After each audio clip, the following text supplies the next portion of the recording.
Okay, so let's start the first case of forced convection, that is external flow. In external flow, the first example we'll see is flow past a flat plate.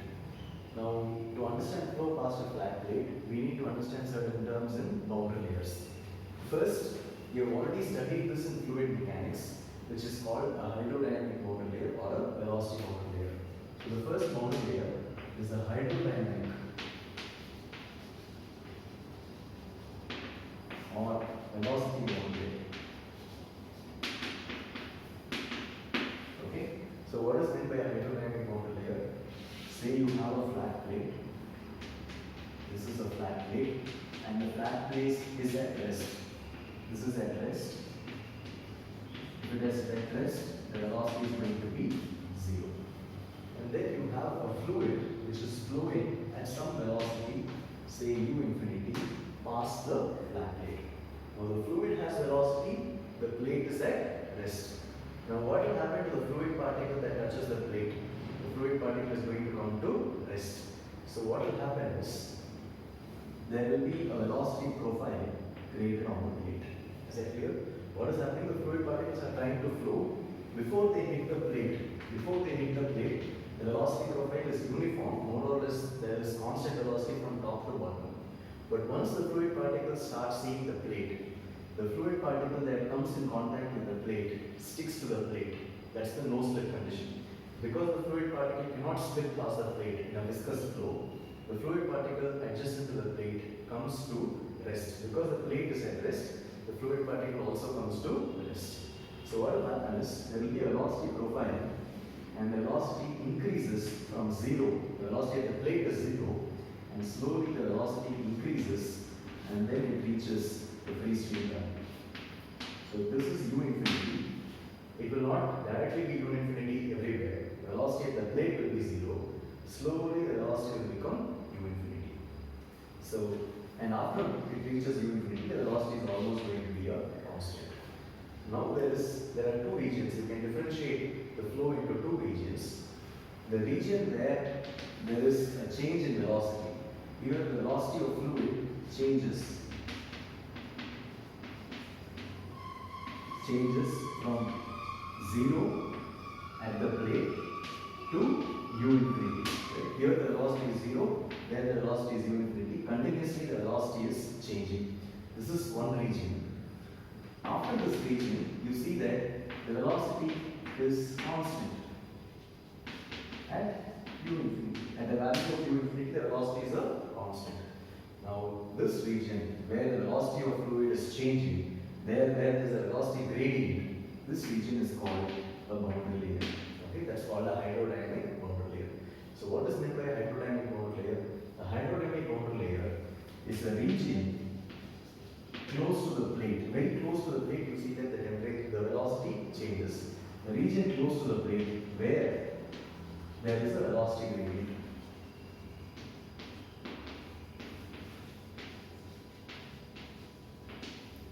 Okay. Whenever there is a velocity gradient, it's going to create a shear stress. When there is a velocity gradient, it creates a shear stress. You know from fluid mechanics, the velocity gradient and shear stress, they are related by the Newton's law of viscosity. The Newton's law of viscosity tells that tau is equal to mu dou u by dou y. That's the formula for a Newtonian fluid. The shear stress is mu into dou u by dou y. Tau is the shear stress. Mu is the coefficient of viscosity or the dynamic viscosity, and dou u by dou y is the velocity gradient. Change in velocity by distance. You know, y is the distance above the plate. You know, if you go in y, if you increase in y, the velocity is going to increase. So there's going to be a dou u by dou y, which creates a tau. So that's the idea. What is meant by a boundary layer? The boundary layer is a region where there is a velocity gradient. So if you look at a flat plate, there are two regions. There is region close to the wall where there is a velocity gradient. Outside the boundary layer, you do not have any velocity gradient. Outside the boundary layer, the velocity is a constant. So what is dou u by dou y? It's going to be equal to 0, and tau is going to be equal to 0. There's no gradient. The velocity itself is a constant. If you increase in y, the velocity is not changing. So dou u by dou y will be 0. There's no change in velocity y direction. Hence, tau is going to be 0. This is one thing. Another thing you need to know is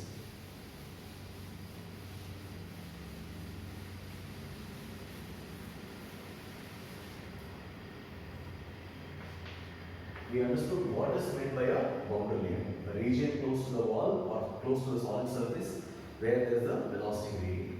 Second, we define something called the boundary layer thickness. Here I am talking about the hydrodynamic boundary layer thickness or the velocity boundary layer thickness.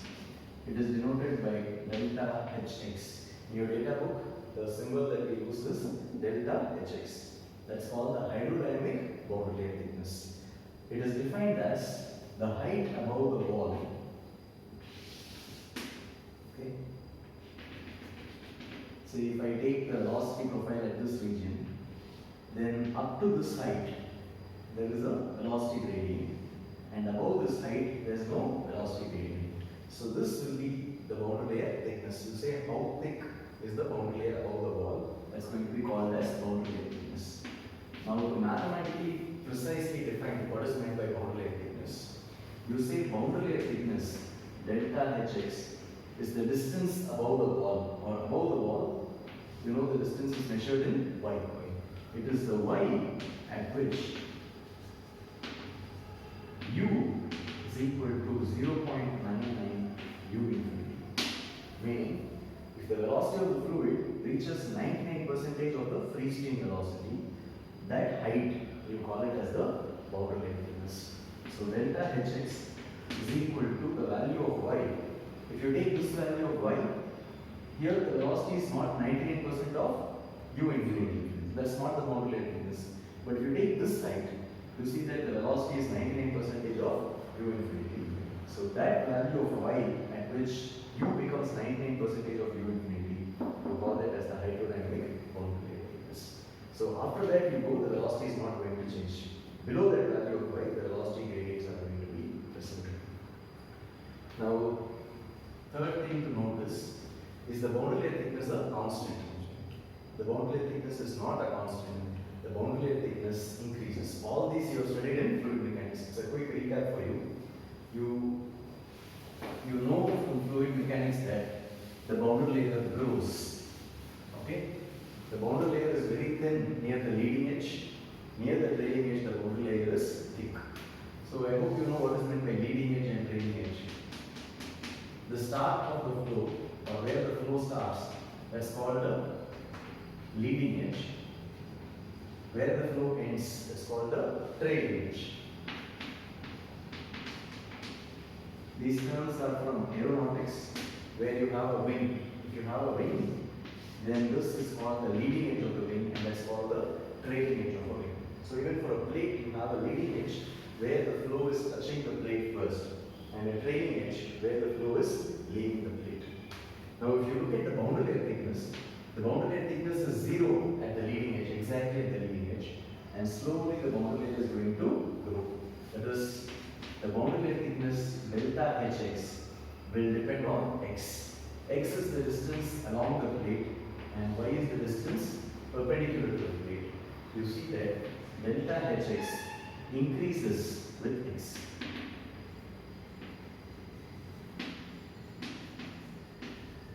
For example, the boundary layer is thin near the leading edge. It is much thick near the trailing edge. As I go along the x direction, the boundary layer thickness will increase. And this increase approximately goes like root x. Right? Of course, the relation is given in a data book, but in laminar flow, you can show that the boundary layer thickness goes like square root of x. This is the famous result from your Blasius flow.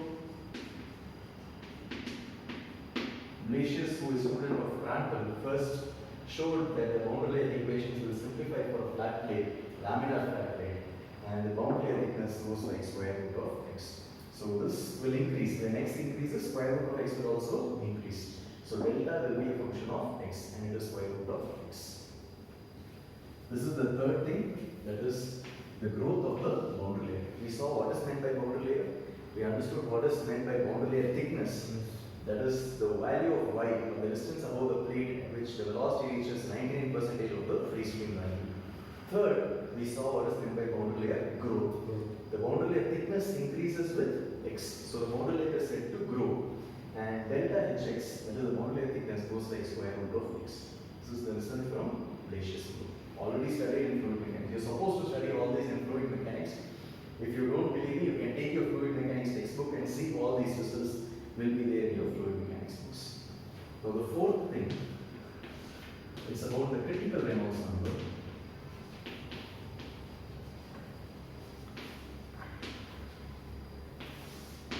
The critical Reynolds number for a flat plate is about 5 into 10 power 5. So if your Reynolds number is below 5 into 10 power 5, it's going to be a laminar flow. And if it is above this, it's going to be a turbulent flow. And what happens is, you have a lot of Reynolds number that you can define. Usually, the Reynolds number is defined by rho u d by mu, or you know mu by rho is mu, the kinematic viscosity. So u d by mu. In Reynolds number, you have a velocity scale multiplying a length scale divided by the kinematic viscosity, or density into velocity into some length divided by kinematic viscosity. If you use the length as d, the diameter, Mu is kinematic viscosity. mu is dynamic viscosity, mu is kinematic viscosity. If you use d as the length scale, then you call it as Reynolds number based on diameter. If I want the Reynolds number based on length, what do? I use the formula mu L by mu, or rho u L by mu. If I want the Reynolds number based on x, that is the distance from the leading edge, then what do? U x by mu. Depending on what length scale we use, we usually put a subscript for the Reynolds number, and we call it as Reynolds number based on diameter, Reynolds number based on length, or Reynolds number based on the distance, and this is called the local Reynolds number.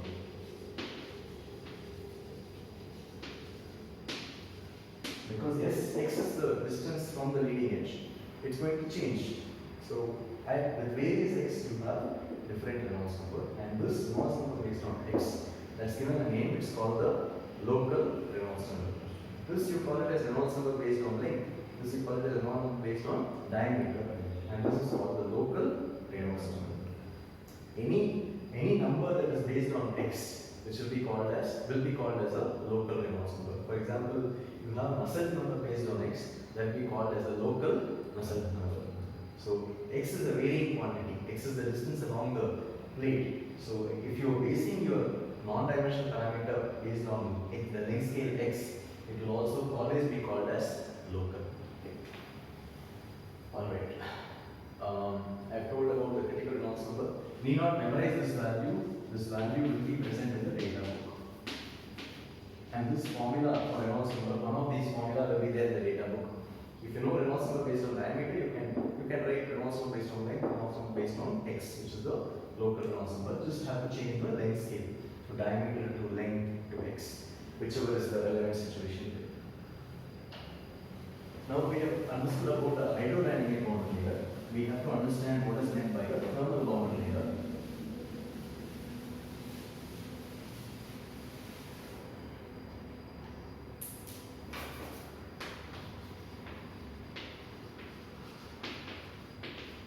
What is meant by a thermal boundary layer?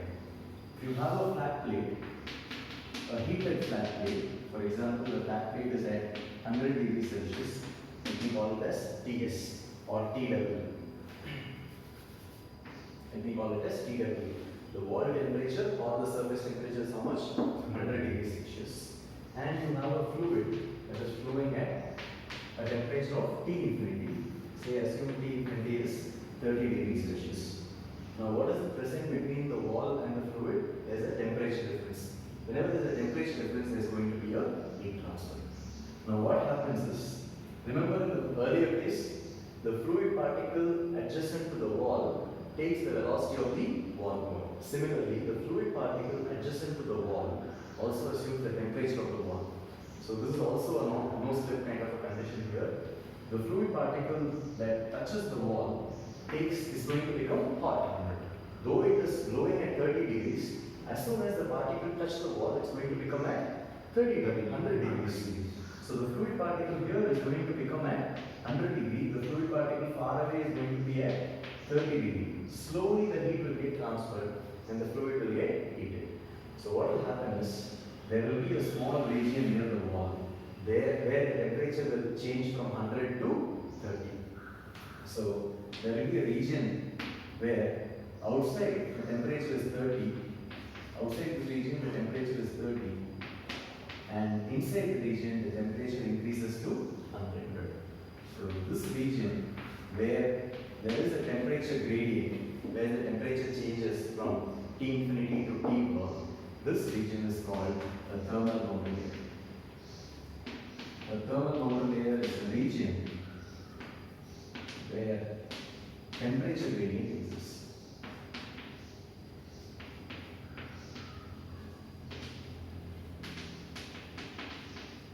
Compare it with the hydrodynamic boundary layer. That was a region where there was velocity gradients. The velocity was 0 at the wall, the velocity was highest at the free stream. So where the velocity changes from 0 to u infinity, that region was called the velocity boundary layer. Now the region where the temperature changes or the temperature gradient is present, that's called the thermal boundary layer. Now when there is a temperature gradient, what will happen? There's going to be a heat transfer. When there's a velocity gradient, there was a shear stress. Similarly, whenever there's a temperature gradient, dt by dy, this is going to create a heat transfer. Okay? And at the wall itself, the fluid is stationary. Fluid velocity is 0. That is, the fluid is stationary. So what mode of heat transfer takes place at the wall? Convection. Away from the wall, it is going to be convection, but exactly at the wall, when y is equal to 0, and y is the perpendicular distance, and x is always the distance along the wall. At the wall, at y equal to 0, the fluid is stationary, velocity is 0. So the heat transfer is by convection. So you can use Fourier's law only at y equal to 0. That is, I can write q equal to minus k, q by a, dt by dy, and y equal to 0. This will be the heat transfer in the y direction per unit area. I am dividing by area. This is equal to minus k dt by dy at y equal to 0. Q by a is called as the heat flux. We call it as Q double prime. So the heat flux is the heat transfer per unit area. So the heat flux is minus k dt by dy at y equal to 0. So the first thing is what is meant by a thermal boundary layer. The thermal boundary layer is the region where temperature gradients will exist. Whenever there is a temperature gradient, there is going to be a heat transfer.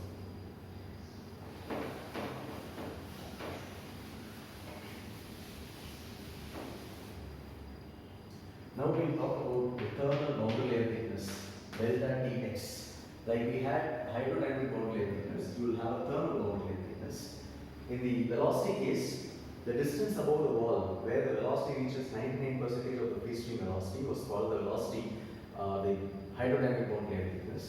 Here we say theta by theta infinity should be 0.99, or theta should be 99% of theta infinity. Theta is the temperature difference between the fluid and the wall.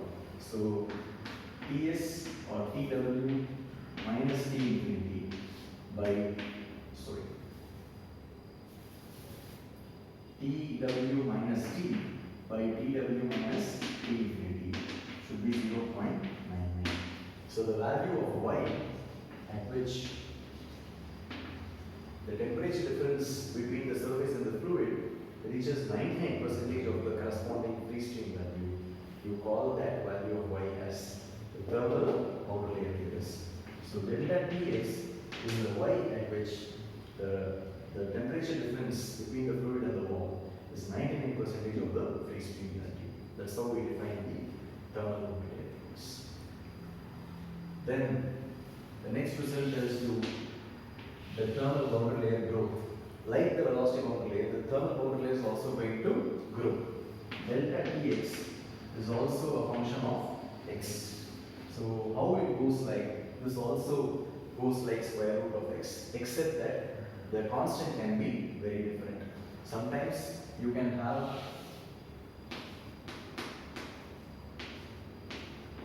the hydrodynamic boundary layer to be thinner and the thermal boundary layer to be thicker. Or in some situations, the thermal boundary layer can be thin, but the hydrodynamic boundary layer will be thick. Or in some other situations, both are almost of the same width. This is only going to depend on the Prandtl number. So depending on the Prandtl number, there will be a difference in the thermal boundary layer and the hydrodynamic boundary layer thickness. If Prandtl number is of order 1, the Prandtl number is around 1, then both will be of the same thickness. If the Prandtl number is less than 1, it will be one case. Prandtl number greater than 1, you will have the other case. I will come to that in the end. But it is the Prandtl number that differentiates which is going to be thick and which is going to be thin. So the relation between delta Tx and delta Hx will only depend on Prandtl number. Okay. That's all you need to know about the hydrodynamic and the thermal boundary layer thickness.